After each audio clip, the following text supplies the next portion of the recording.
सोचो, एक democratic system जहां वोट देना सिर्फ एक राइट नहीं, एक रिस्पॉन्सिबिलिटी है।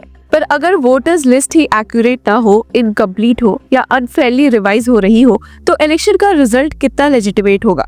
और इसी वक्त इंडिया के मल्टीपल स्टेट्स में स्पेशल इंटेंसिव रिवीजन या SIR को लेकर काफी इंटेंस लीगल बैटल चल रही है। इलेक्शन कमीशन ऑफ इंडिया की क्रेडिबिलिटी, स्टेट गवर्नमेंट्स के एडमिनिस्ट्रेटिव कंसर्न्स और सुप्रीम कोर्ट का जुडिशियल बैलेंस सब एक ही स्टेज पर आ गया है। बैटल सिर्फ डेट्स की नहीं है, बैटल दिए हुए प्रोसेस की ऑथेंटिसिटी और डेमोक्रेसी की इंटीग्रिटी की है। आज जो एक बार फिर से इस मैटर की सुनवाई होने जा रही है CJI सूर्यकांत और जस्टिस जॉय माल्या बागची के सामने, तो उसी के साथ देखते हैं कि अब तक बेंच ने क्या ऑर्डर्स दिए हैं। जहां senior advocate such as Kapil Sibal, Abhishek Manu Singhvi और एडवोकेट प्रशांत भूषण बहस करते हुए नजर आए। आपको बता दें कि supreme court is hearing please against the validity of SIR and seeking deferment of the process. Supreme court का कोर्ट रूम एक ग्रिपिंग डिबेट का विटनेस बना, जहां Kerala government, multiple political parties और इलेक्शन गवर्नमेंट का स्टैंड सिंपल था। SIR को थोड़ा डिले किया जाए क्योंकि अभी लोकल बॉडी इलेक्शंस एक क्रूशियल फेज में है और दोनों प्रोसेसेस साइमल्टेनियसली चलने से एडमिनिस्ट्रेटिव कोलैप्स हो सकता है। स्टेट का कहना था कि SIR कोई इमरजेंसी नहीं है,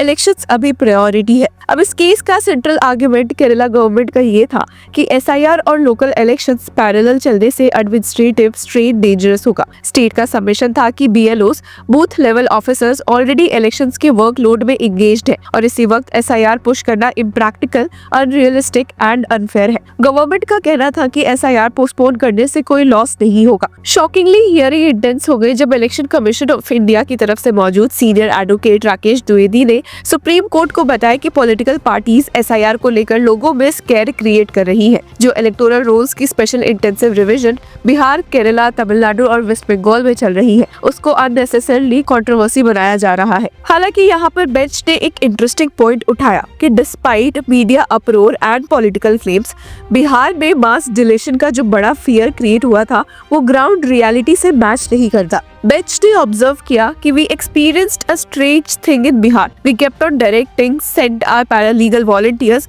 Nobody came forward to say I have been excluded. CJI Surya Kant ने यहाँ पर सवाल भी उठाया. Initially, impression given about Bihar was lakhs were about to be deleted. We were also apprehensive. What happened ultimately? Justice Bagchi ने add किया कि although deletions हुए, we do not find a degree of impact on the ground. और कोई भी individual voter आगे नहीं आया। मतलब कोर्ट के हिसाब से ये इंडिकेट करता है कि डिलीशंस मेजरली करेक्ट थे, जैसे माइग्रेशन, डेथ और डुप्लीकेशन। हालांकि पिटिशनर्स की साइड इक्वली हीटेड थी, जहां senior advocate Kapil Sibal for RJD MP Manoj Jha और advocate Prashant Bhushan for ADR ने आर्ग्यू किया कि what the court decides will shape the fate of democracy in India. उनका स्टैंड क्लियर था कि SIR का प्रोसेस एक्सक्लूशनरी एंड अनकॉन्स्टिट्यूशनल है। सीनियर एडवोकेट सिब्बल ने बोला कि इंडिपेंडेंट इंडिया का पर्पस था इंक्लूजन एक्सपैंड करना, ना कि लोगों को वोटर लिस्ट से निकालना through complex procedures.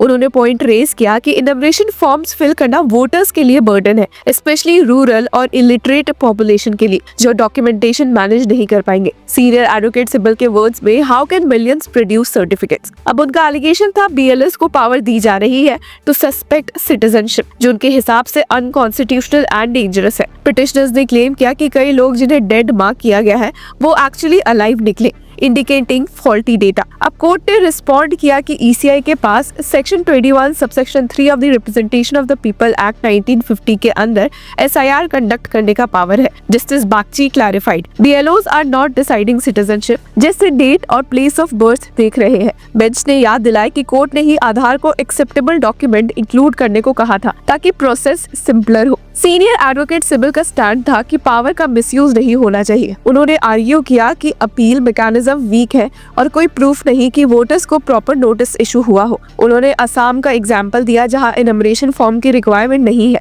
Advocate Prashant Bhushan ने भी सवाल उठाया whether the election commission anywhere in the country can determine citizenship without reference to a competent authority. Court ने जब एडमिनिस्ट्रेटिव प्रैक्टिकलिटी का क्वेश्चन उठाया, CJI सूर्यकांत ने ऑब्जर्व किया you can just examine administratively, ultimately you are the set of officer.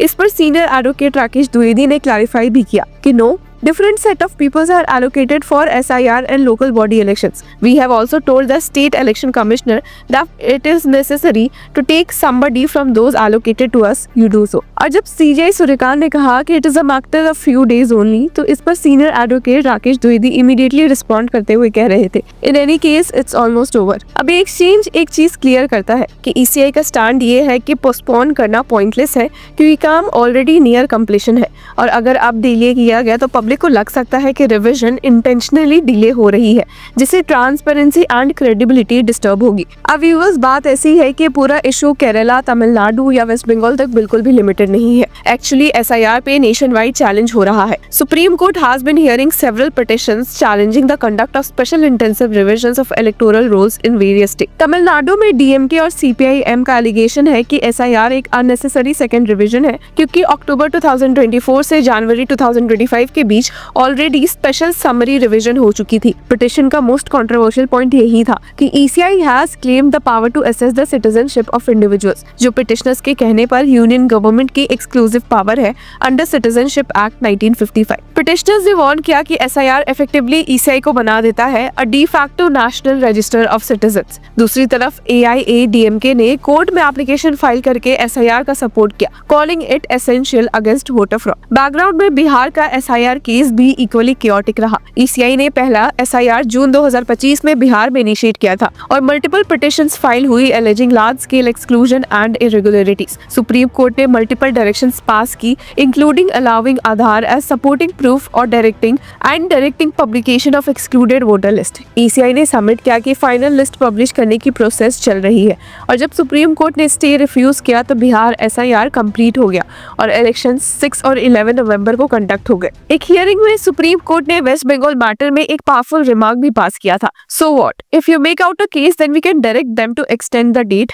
Can the date be a ground for the court to say we don't have any power now? Court can always say. ये remark एक central message deliver करता है कि deadlines democracy का anchor नहीं होती, fairness होती है। तो व्यूअर्स, आपको क्या लगता है, क्या ECI का स्टैंड प्रैक्टिकल एंड लॉजिकल है या सुप्रीम कोर्ट का इस मामले में एक बड़ा फैसला आ सकता है? जो भी हो, हमें कमेंट सेक्शन में जरूर बताएं, और तब तक के लिए कीप फॉलोइंग लॉ चक्र।